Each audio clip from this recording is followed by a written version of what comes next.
Mr. Rajamouli. How are you? I am very good. Thank you very much. How are Thank you for you? doing this. I'm It's fine. I'm my fine. pleasure. I'm a little tired. We've been bopping all over the world. We went to Los Angeles, Paris, China, and Tokyo, Japan. So, and now I'm back home in New Zealand for 2 days for our New Zealand premiere. You know, you've been on these. I think, sir, it is at least for me. I get so tensed up before the release of the film. At least this keeps my mind occupied. The promotionals keeps me occupied. Yeah, exactly. Because otherwise, before the film comes out, I don't know about you, but I'm always very nervous. And if I don't have something to focus on, I'd just be pacing back and forth all day. Absolutely the same thing here, sir. Well, I look forward to our dialogue. And once again, thank you for doing this. I know you must be very busy with Varanasi now. Yes, sir. But it's an absolute pleasure. All right. Well, if I can reciprocate, when your new film is coming to market, please keep me in mind. I love to have a dialogue with other filmmakers. I think we need more of that. Thank you, sir. We'll definitely do that. Thank you. Thanks for the offer. First of all, I would like to thank because you made me the first person, or probably the only person amongst 1.45 billion people, Indians, to watch Avatar Fire and Ash. That feels very, very special. Thank you very much for that. It's our pleasure, and thank you once again. Thank you so much for doing this. I think it's important for filmmakers to talk and compare, similarities in their mental creative process and in their technique and so on. I'd love to come to your set. May I come to your set sometime and watch you create your magic? Oh, that would be an absolute pleasure, sir. You are most welcome. And I mean, not just me, not just my unit, my entire film industry will be thrilled. Well, I can't think of anything I'd rather do. So I think you're shooting for a while, right? On the new film on Varanasi? Yes, sir. It's almost a year now, and another 7, 8 months to go. Yes, Oh, we are in the middle of the shoot. okay, plenty of time. Well, tell me when you're doing something fun. I don't know, something with tigers. Yeah, yeah, yeah, definitely, sir. Thank you very much. Okay. Sir, watching Fire and Ash was an absolute pleasure. I, Well, thank I you. mean, hats off to you for creating those complex sequences, those visuals, those characters. I mean, I can Thank you. go on and on. But Thank you. but for me, I mean, I was like a child in the theater watching them, the Wind Good. Traders, Good. Ash people, the new characters. Warang was absolutely stunning. But I Thank thought you. for me, after I come back from the theater, when as it wouldn't leave my mind, your film wouldn't leave my mind. What really got me hooked was Jake's moral dilemma. Hmm. I thought Avatar, the first Avatar had it. It was so strong. Jake's moral dilemma between Yes. the Navi and his own people. I Yes. thought, can he ever beat it in the Right. coming films? Can he ever beat it? But I think in this, it is much more stronger. I mean, if I talk a little bit more about it, probably I'll be a spoiler. I don't want to be that, but We'll dance around the spoilers. I call them teasers. yes, yes. So my question, my actual question is that Avatar has like innumerable subworlds in it. There are so many characters, strong characters, fun characters, complex characters, and I'm sure you have many more characters in your mind than in the film. Correct. So when you have so much of information, so much of playthings around you, which one do you give precedence? The emotional crux or the characters, or can't you separate them?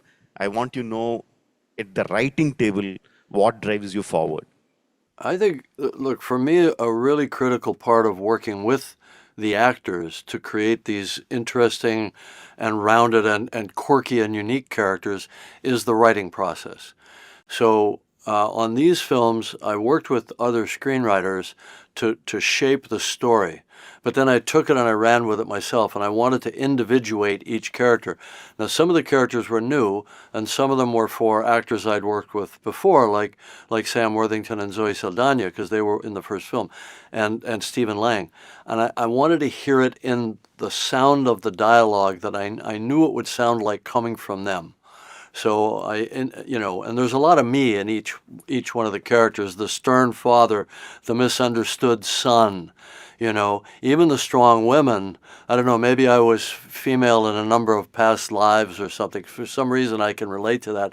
But I think, the more likely explanation is that I've always been attracted to strong women. My mother was a very strong figure in our family, as is the case with a lot of people. So the writing gives me something useful to help the actors. I always believe it's the director's job. Yes, you're supposed to be the visionary and the architect and all that, but really in the actual moment of creation, it's really, I feel I'm just there to be helpful. What do you need? What helps you? What prompting or what discussion or what creative dialogue helps the actor in that moment. And every actor, as you know, is different, so you have to key in to their different creative processes.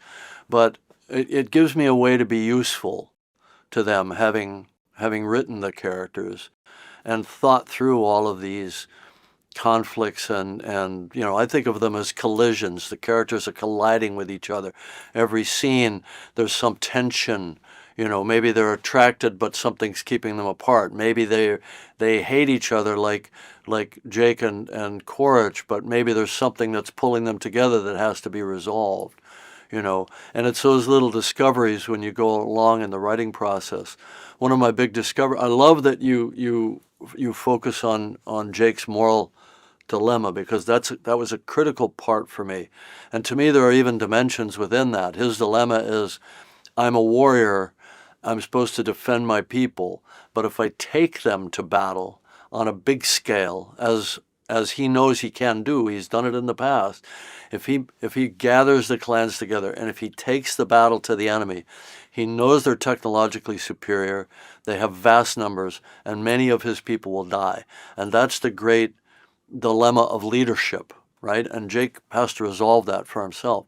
But he also has the dilemma of being a father. He now can't be that young, reckless guy that just jumps onto a creature and tames it, and he's got a family, he's got a responsibility. And he knows if he brings them into battle, his own sons, his own children could die. But yet, and it kills him, it tortures him to not fight.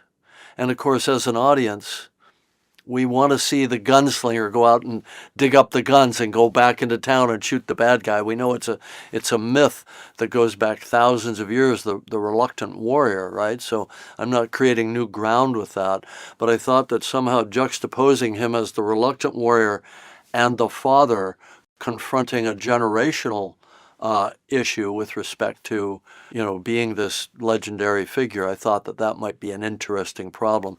And Sam Worthington, from the first film to the second film, he became a father. He has 3 sons. So it was much more available to him to play the heartbreak of the loss of a child, which they're, coming out of movie 2 into movie 3, they're under this cloud or this shadow of loss. Anyway, thank you for that, because it's one of the things that was my focus as the screenwriter on this. As you were mentioning, two of the beautiful conflicts in the film was between Miles and Jake, and also, of course, between Neytiri and Varang. I'll Exactly. come to the first one. In the first film, we were very clear. I clearly hate Miles.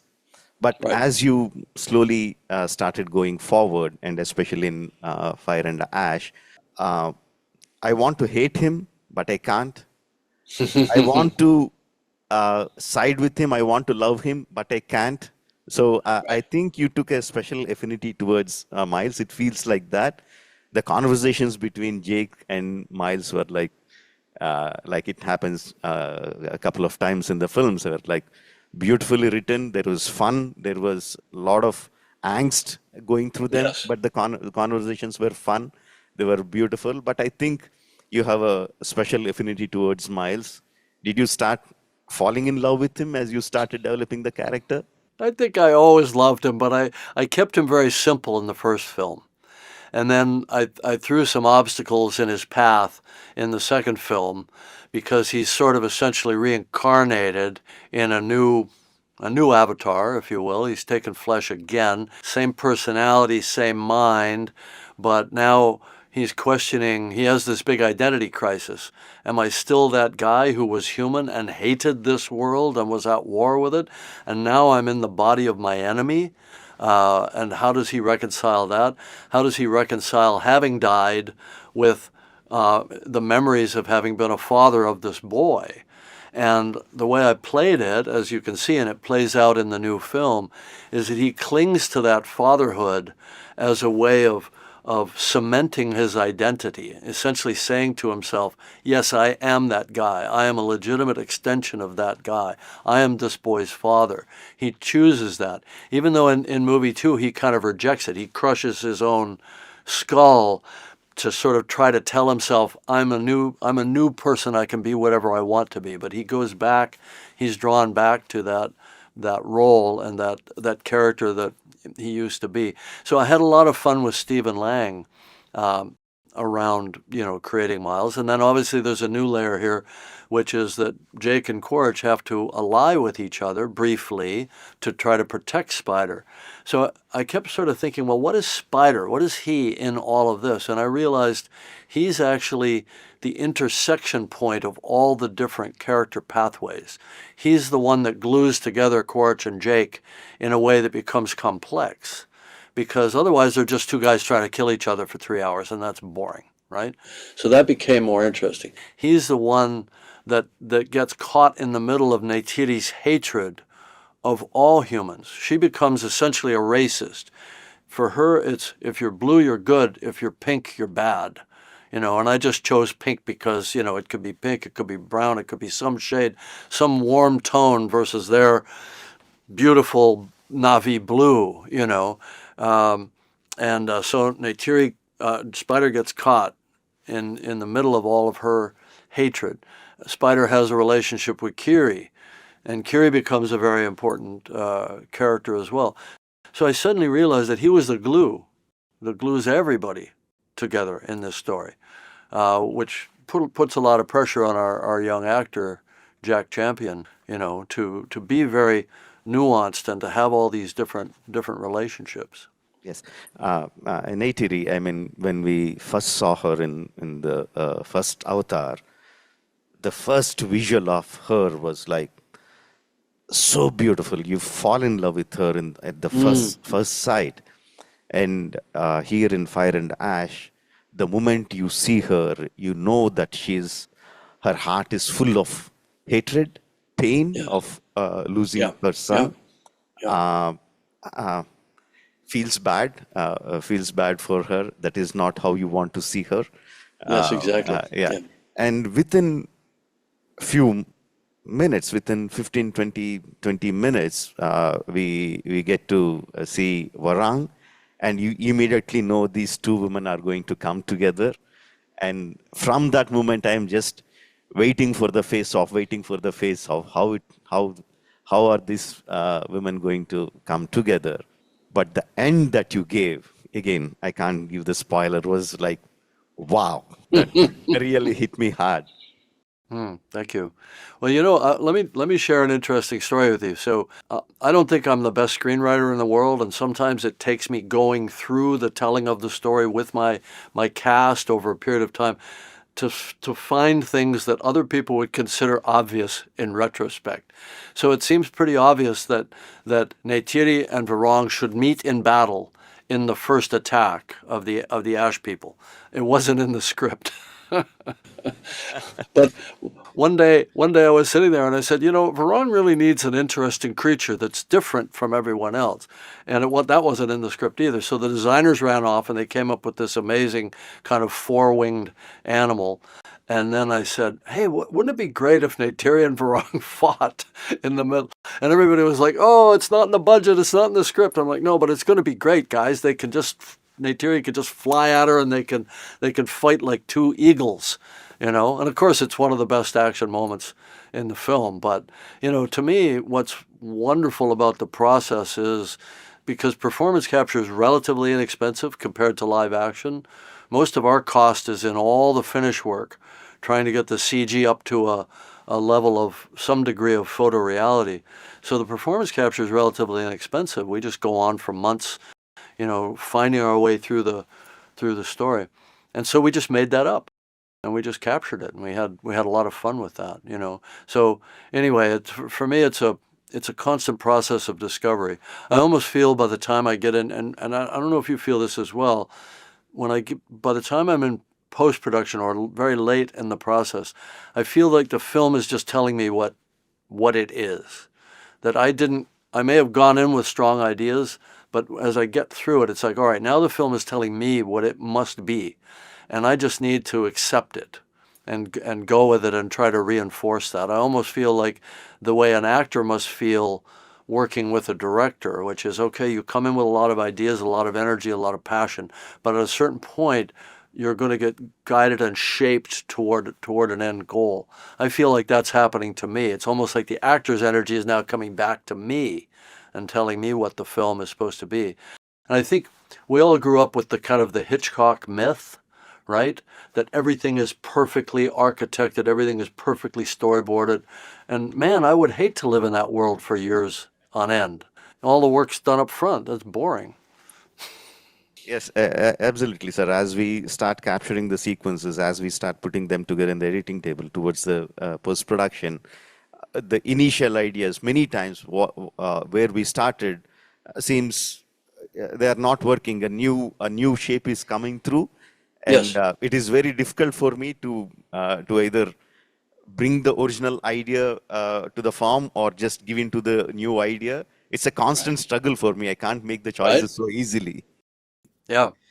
Well, this is where your filter, your very refined filter of sensibility that you've curated within yourself and with your team around you, that's where that comes into play, right? Does this fit or does it not fit? Does it push us further in the direction we're trying to go or not? And I would say that's instinct. As you were talking about VFX, I want to ask this question. Um, don't get me wrong, I have utmost respect towards the artists. I think they should be paid their worth, their time, their artistry, no doubt about it.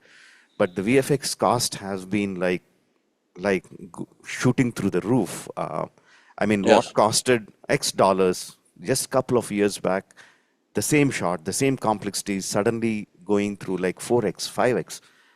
Yes. I mean, you have a big budget, probably you can absorb the cost, but for filmmakers No, like that, I it is mean, like, we do have a big budget, but it's still it's going up. It's becoming unsustainable. and also on the other side, we are seeing the big studios, Rhythm and Hughes and MPC, the big studios are folding because they are not able to take the financial strain. So how do you propose, how do you think or suggest that is there a solution to this problem? How do we go forward with this? I think you're talking about the big existential risk of the current marketplace. You and I make films for theaters. Theater revenues have come down significantly globally due to initially COVID, but that really was just the opening of the door for streaming to start to reprogram people and habituate them to the convenience of taking in all their media in the home. And so we see about a 30 to 35% drop globally in revenues. At the same time, as you say, VFX, all production costs are going up, but VFX are going up on almost a log curve. And a lot of the big vendors are going out of business. They're not able to have a positive margin. So I see this as a huge risk to the kind of fantastic, whether it's science fiction or fantasy or epic or historical films. I'm even thinking like a Titanic. These are the kind of films that it won't be possible for studios to greenlight anymore, and that really worries me. And I don't think there are easy answers. I think we just have to continue to fight to defend that amazing experience in the cinema, because I think the cinema experience is sacred. Streaming's fine. And to the extent that it can provide budgets for writers and actors and all that sort of thing and keep the work going, that's great. We need that. As long as the audience remembers that there's something that happens in a theater that isn't like in the home. And people always talk about the communal experience. I think that's part of it. But I think it's a question of the balance of control. When you're in the home, you have you can pause it, you can stop. You've got a remote, or if you're consuming it on a smaller device, you can pause it. So you don't have that unbroken chain of experience coming in through your senses, right? And I think it's that thing of, if you want to have that sense of transport, that sense of wonder, going to another place, inhabiting other people, because that's really what we do in the theater. We inhabit other people through these wonderful actors, through these performances, because our minds are programmed with, some kind of mirror neuron neurobiology that says, I'm going to feel what you feel. If I see you emoting, I'm going to feel what you feel. So the depth of that feeling, I believe, is much greater in a cinema than it is in the home. And we have to defend that. I mean, we could get into the details of the business, and maybe generative AI may play a role in bringing costs down and so on. But the important thing, I think, is for us as a civilization is to keep that flame of cinema, of this incredible art form, keep it alive. Yeah, I see a common connection in Pandora. When once we enter into the cinema, I think all of us get interconnected. All the audience get interconnected with each other. Not physically, but all of us are in the same emotional plane or something. Like we get connected. Coming to that point, I don't know whether if you remember, Avatar had the single most biggest collection from my city, Hyderabad, IMAX, Prasad's IMAX. The Avatar ran for 1 year. Wow, that's great. At the IMAX, at the IMAX in Hyderabad. Yes, Wow, IMAX fantastic. in Hyderabad. It's no longer IMAX. That's a different issue, but at that time it was. So you were talking about the cinematic experience. I'm coming to that problem. So the big ticket films like Avatar or all the big entertainers are still finding the footfalls for the audience into the theaters in the big screens, but the big screens form a very small percentage of the overall theaters. And yourself mentioned the footfalls are coming down. So what do you think that should be done to increase the audience interest in coming to the theaters and watch the films? Is it the sole responsibility of the content makers to create such a content, or is there something that can be done in the exhibition sector itself? Can be something radically be done with the theaters that the audience find it interesting to come to the theater to watch the films? I think, and I'm going to propose a small partial solution. I think in terms of the quote unquote content creators, you and I mean, we pour our heart and soul into these massive films and we employ thousands of people. I don't know what we could do more than what we already do, frankly. I think we should look at maybe reducing the barrier to entry to young people coming in as filmmakers with VFX. Maybe generative AI can help with that, maybe some other solutions. Democratize the tools and let more people be doing the type of fantastic filmmaking that you and I do. I think that's part of it. But the partial solution that I would offer is, in the home or on any device anywhere, streaming is a 2D medium, whereas theaters can be a stereoscopic 3D medium. And everybody sort of feels like, well, that had its day and then it faded down, and there are a few exceptions that come along from time to time. But it really wasn't done properly when it was at its apex. And it was held back by two things. One, the studios made a conscious decision to assert control by doing conversion in post-production versus shooting natively, and that limited the quality of the 3D itself on the screen. And secondly, the exhibitors have never properly stepped up in putting in the new projection technologies that allow the image to be bright enough in the theater. If you solve those two problems, then everything could look like Avatar. I mean, maybe not in terms of the world building, but in terms of the image clarity and quality. And that's something that you can't have in the home. So to me, that's part of that premium experience that separates the movie theater from the home experience. We could revisit that as a solution. And by the way, you and I should talk about shooting in 3D. I want to see you. I want to see those slow motion tigers coming at me, in 3D, and everything else that you do so beautifully and so wonderfully. But I have But one final question. Before I ask the question, one thing is like I'm really, really looking forward to go and watch Avatar again, Fire and Ash again, with lots and lots of people all around me, getting connected with them emotionally, but watching your right. masterpiece on screen. Just Well, can't wait thank to you. see it. My last question is like one terrifying thought that's been there on the minds of on my mind and lots of filmmakers around the world like me about this generative AI disrupting the process of filmmaking. So do you think, are we in the near future or far future or whatever future, are we at a place where the visuals can be created the exactly way that you envisioned on paper by using the text prompts or image prompts? And if it happens, what happens to the creative artists? What happens to the content creators Exactly. like us? So I want your thoughts on that. I I want to be.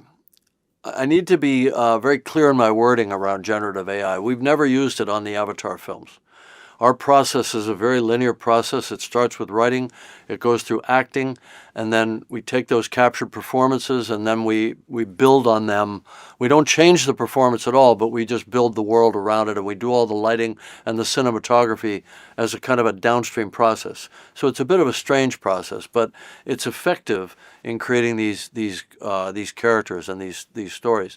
I believe that generative AI is very dangerous if it eliminates that sacred process of working with and through the actors to tell stories, because I find that to be a feedback process that's very, very positive for me and for the film. And I would say to young filmmakers that are drawn to these inexpensive tools that allow them to get their thoughts, their imagination into an image very quickly, I would say stop, spend time with actors. Some of them don't even think about acting. They don't, I mean, there are young filmmakers coming up that they don't even know any actors. They think they can bypass that step. This is very dangerous, and I don't want to see those movies. And the reason I say that is because generative AI is trained on everything that's ever been done, but it can't be trained on that which hasn't been done, right? So you could go give a text prompt to a Gen AI model and say, show me something that looks like Avatar. It can do that. It couldn't do that before 2009, had it existed then. So what else is coming out of people's imaginations, out of their dreams, out of their imaginative process that it will not have been trained on? So that's one thing. And the other thing is, if you take everything that's ever been done and you put it into a blender and you turn it into a sludge, then you're always only going to get the average. You're not going to get the individual lived experience of an individual actor or an individual screenwriter or director, right? So you'll never get the unique, the strange, the quirky, the dysfunctional, whatever it is, that particular tiny lens that creates something totally unique. So it's limiting. So what you're going to get is the equivalent of network procedural cop shows and medical shows and all that sort of thing. And we've learned to accept mediocrity in a lot of our entertainment, but that's not what we go to the movie theater for. So I don't think it can ever actually just create that which you see. But I do think there are tools that can be created within that we can plug into our existing VFX workflow to deal with the problem that you've mentioned, which is because it's about human labor, right? I mean, the reason the costs are going up is because the cost of living has gone up, and all of these artists that are working with these tools, I think 90% of the cost of a VFX shot is labor, right? So I'm not saying we lose people. I'm saying we speed them up, make them more efficient, get the result of their labor more quickly, and then move on to the next thing. Because I see it being an endless need to create these imaginative worlds, an endless need for VFX. So if we can just do it quicker, we can bring the cost of these films down. And by the way, I would love to make an Avatar movie in 2 years instead of 4 years, because I'm running out of 4-year chunks at the age of 71, right? Yeah, thank you, sir. Those words are very comforting, to say the least. And all the best with Fire and Ash. I know it's going to erupt in the theaters across the world. All the best to you. And like I said, can't wait to watch it in the theaters. Okay, thank you. This has been fantastic. Thank you so much. I really, really have enjoyed our dialogue. Thank you, sir. Thank you very much. And I'm going to hold you to. I'm going to come to your set. Yeah, yes, sir. You can give me a camera. I like to operate. I can get some shots for you, some second unit maybe. Sir, you're just putting me on the moon. But I'll take that, and somehow I'll hold you on to that, and I'll bring you to Hyderabad. I'll bring you to my sets. Can't wait for that. Okay, fantastic. All right, thank you.